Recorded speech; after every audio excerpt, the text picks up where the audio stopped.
Hello everyone, welcome back to my channel. I am Renu.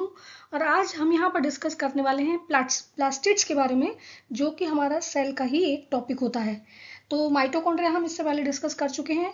और जैसा कि आप जानते हैं, माइटोकॉन्ड्रिया एंड प्लास्टिड्स जो होते हैं वो भी दोनों ही सेमी ऑटोनमस बॉडी कहे जाते हैं। और क्यों कहे जाते हैं? क्योंकि उनके पास अपना ओन डीएनए होता है और आरएनए होता है, तो वो अपना प्रोटीन सिंथेसिस खुद ही कर सकते हैं। इसलिए उनको हम सेमी ऑटोनमस बॉडी कहते हैं। सेमी क्यों कहते हैं ये हम माइटोकॉन्ड्रिया में डिस्कस कर चुके हैं। फिर भी अभी इसमें जब ये लाइन हम डिस्कस करेंगे तो वहाँ हम डिस्कस करेंगे। सबसे पहले हम बात कर रहे हैं यहाँ पर क्लोरोप्लास्ट। क्यों प्लास्टिड्स का जैसे ही नाम आता है हमारे ध्यान में आता है कि प्लास्टिड्स जो हैं उनके अंदर क्लोरोप्लास्ट भी एक टाइप है प्लास्टिड्स का। और क्लोरोप्लास्ट का ध्यान आने पर हमको क्या ध्यान आता है कि जो हमारे प्लांट्स होते हैं वो ग्रीन कलर किसकी वजह से शो करते हैं? क्लोरोफिल की वजह से। और वो क्लोरोफिल जो ग्रीन पिगमेंट होता है वो क्लोरोप्लास्ट में ही प्रेजेंट होता है। तो आइए इन सब चीज़ों को हम यहाँ पर डिस्कस करते हैं। और ये थोड़ा एक इम्पॉर्टेंट पार्ट है, थोड़ा नहीं बहुत ही इम्पोर्टेंट पार्ट है।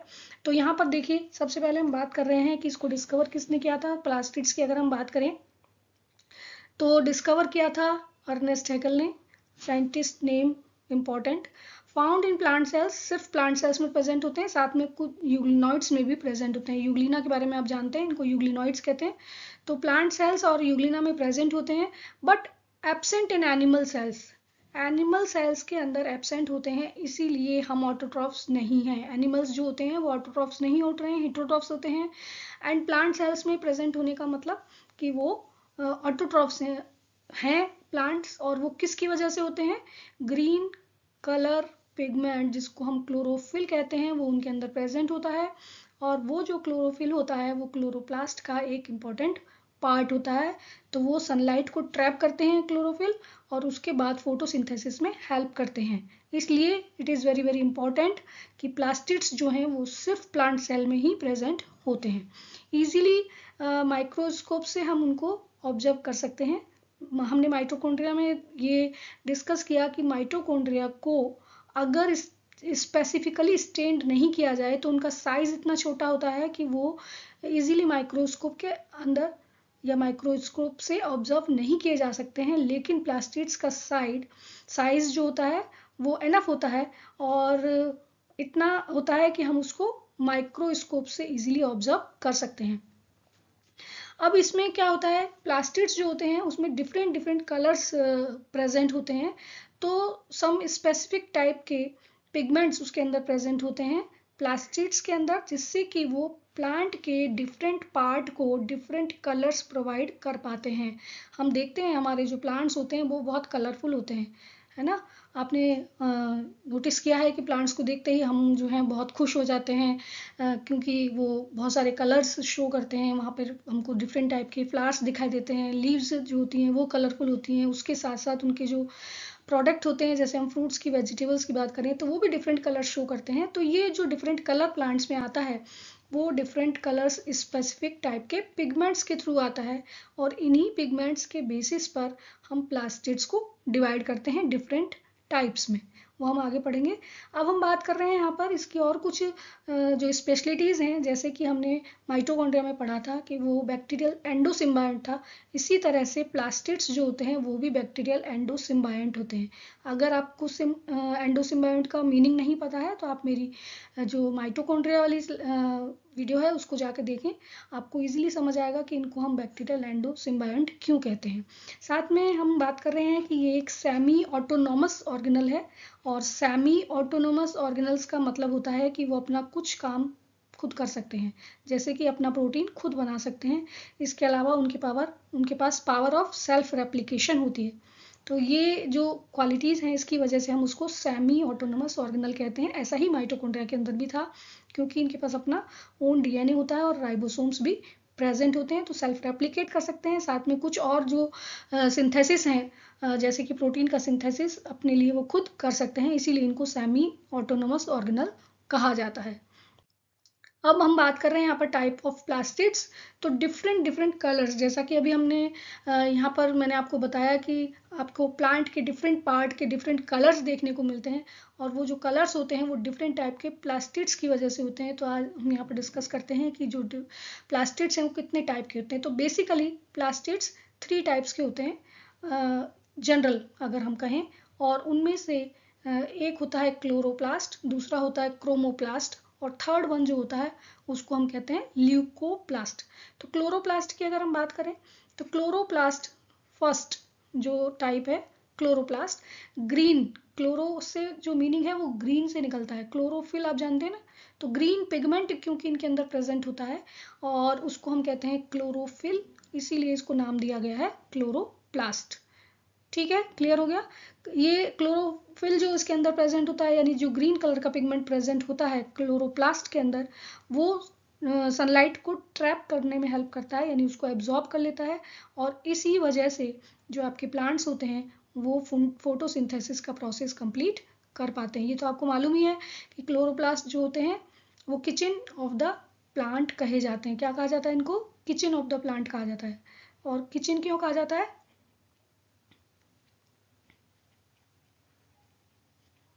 क्योंकि ये फूड बनाते हैं। यहाँ पर फूड प्रोसेसिंग कहाँ होती है? क्लोरोप्लास्ट के अंदर, इसलिए इनको किचन ऑफ प्लांट कहा जाता है। तो फोटोसिंथेसिस प्रोसेस यहाँ पर कंप्लीट हो जाता है। नेक्स्ट टाइप सेकेंड जिसको हम नाम दे रहे हैं दैट इज क्रोमोप्लास्ट। क्रोमो का मतलब होता है कलर्ड, वर्ड से मतलब आज निकल रहा है यहाँ पर क्रोमोप्लास्ट। क्रोमो यानी कि कलर्ड प्लास्टिड्स जो होते हैं, जो कि प्लांट के डिफरेंट पार्ट को डिफरेंट कलर प्रोवाइड करते हैं। जैसे कि फ्लावर्स की बात करें, कलरफुल होते हैं। इसके अलावा अगर आप जो डिफरेंट टाइप के फ्रूट्स होते हैं उनकी बात करें या वेजिटेबल्स की बात करें, तो आपको डिफरेंट कलर्स देखने को मिलते हैं। तो कलर्ड प्लास्टिड्स वहाँ प्रेजेंट होते हैं। ठीक, अब कलर्ड हैं तो इनके अंदर कौन से टाइप के पिगमेंट्स प्रेजेंट होंगे? तो it contains fat soluble carotenoids. Fat soluble carotenoids इनके अंदर प्रेजेंट होते हैं, जिनमें स्पेशली जैंथोफिल्स एंड कैरोटीन का नाम आता है। जैंथोफिल्स एंड कैरोटीन इनके इंपॉर्टेंट पिगमेंट्स होते हैं। ये क्या प्रोवाइड करते हैं? येलो, ऑरेंज या रेड कलर प्लांट के पार्ट्स को प्रोवाइड करते हैं, और फ्लावर्स एंड फ्रूट्स में प्रेजेंट होते हैं, और इंटर कन्वर्टेबल होते हैं। ये क्या है? एक चीज इंटर कन्वर्टेबल।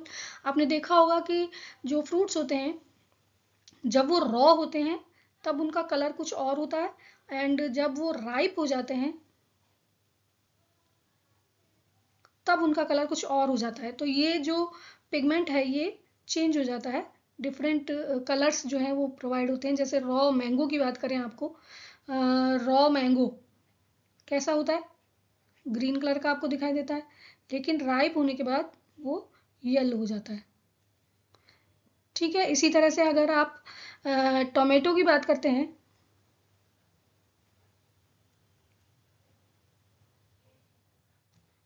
टोमेटो की अगर आप बात करें तो जो रॉ टोमेटो होता है वो अगर आप देखेंगे तो वो भी ग्रीन कलर का ही होता है, लेकिन जैसे ही वो पकता है या राइपन होता है उस वक्त उसका कलर कैसा हो जाता है? रेड हो जाता है। तो ये इंटर कन्वर्टेबल होते हैं, यानी कि एक कलर दूसरे कलर में कन्वर्ट हो जाता है।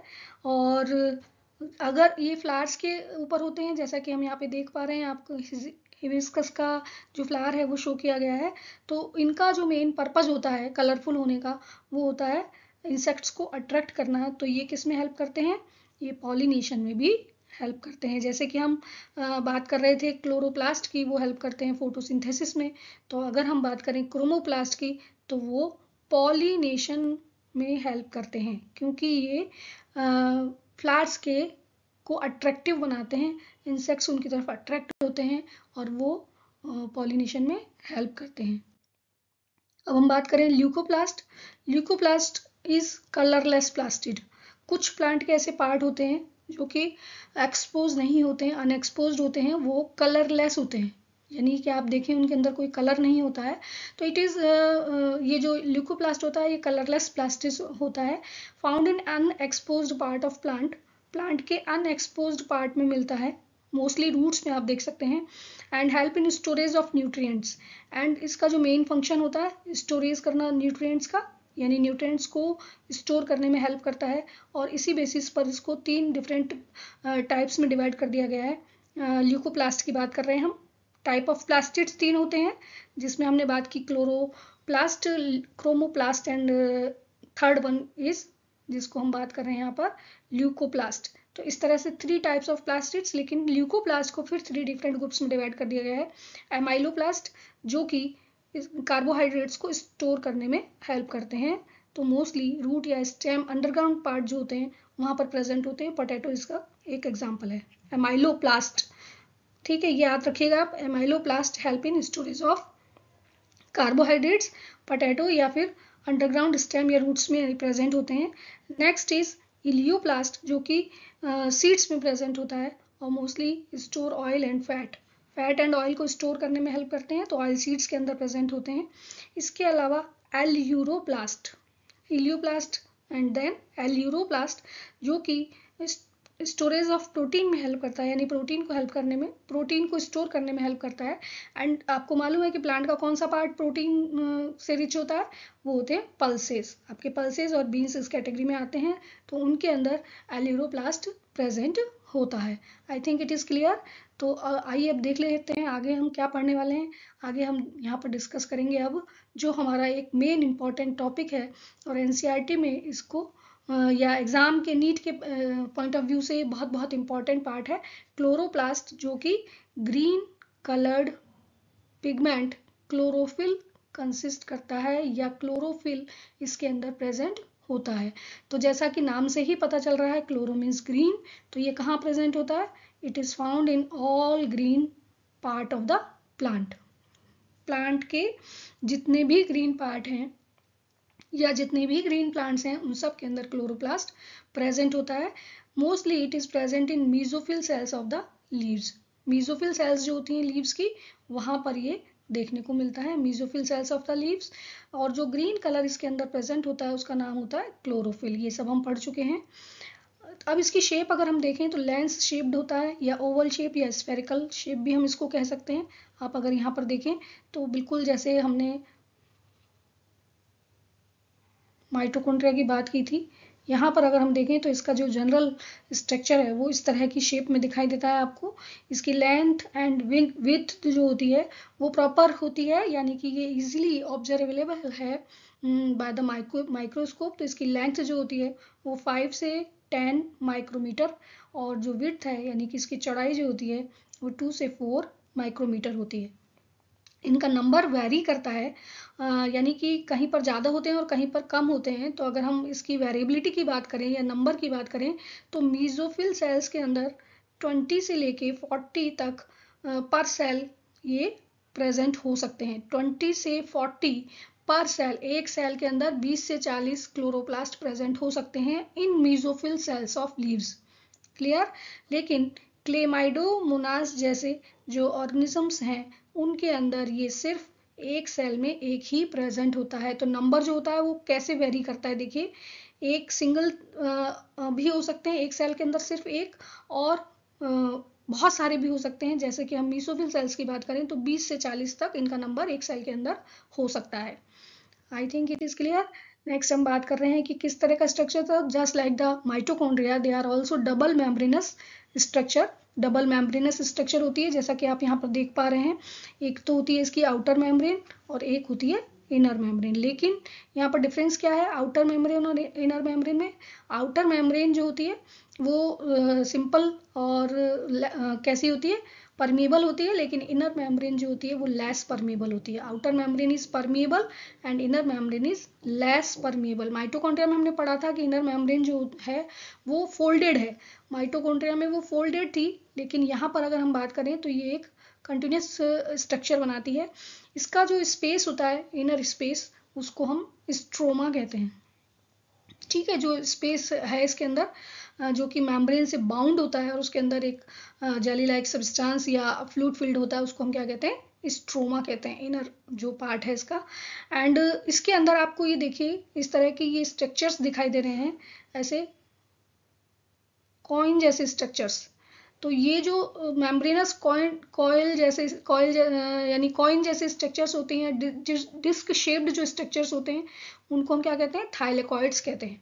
These are arranged in stacks, वो ढेरी के रूप में जमा हो जाते हैं, यानी कि देखिए सिक्के की तरह से, एक के ऊपर एक, ऐसे यूं सिक्के की तरह, सिक्के की ढेरी होती है ना, इस तरह से एक पाइल बना लेते हैं। इसको कहा जाता है ग्रेना। ठीक है। और दो ग्रेना जो होते हैं, दो स्टैक्स जो होते हैं, वो एक मेम्ब्रेनस स्ट्रक्चर से जुड़े होते हैं। उनको हम क्या कहते हैं? उनको हम कहते हैं इंटरमेम्ब्रेनस स्ट्रक्चर या स्ट्रोमा लैमेली। क्लियर हो गया? दो ग्रेना मेम्ब्रेन लाइक स्ट्रक्चर से जुड़े होते हैं। ये देखिए, ये जो ढेरी होती है पूरी, ये इसको तो हम कह रहे हैं ग्रेनम। और ये यहाँ पर ये जो लगे हुए हैं सिंगल जो होगा उसको हम कहेंगे थाइलेकॉइड, यानी कि एक स्ट्रक्चर जो कि सिर्फ आपको एक कॉइन की तरह से दिखाई देती है। एंड ये जो स्ट्रक्चर आपको दिखाई दे रही हैं, जो इनको जोड़ रही हैं आपस में, इसको अगर हम नाम दें तो इसको कहा जाता है स्ट्रोमा लैमेली। क्या कहा जाता है इसको? इसको कहा जाता है स्ट्रोमा लैमेली।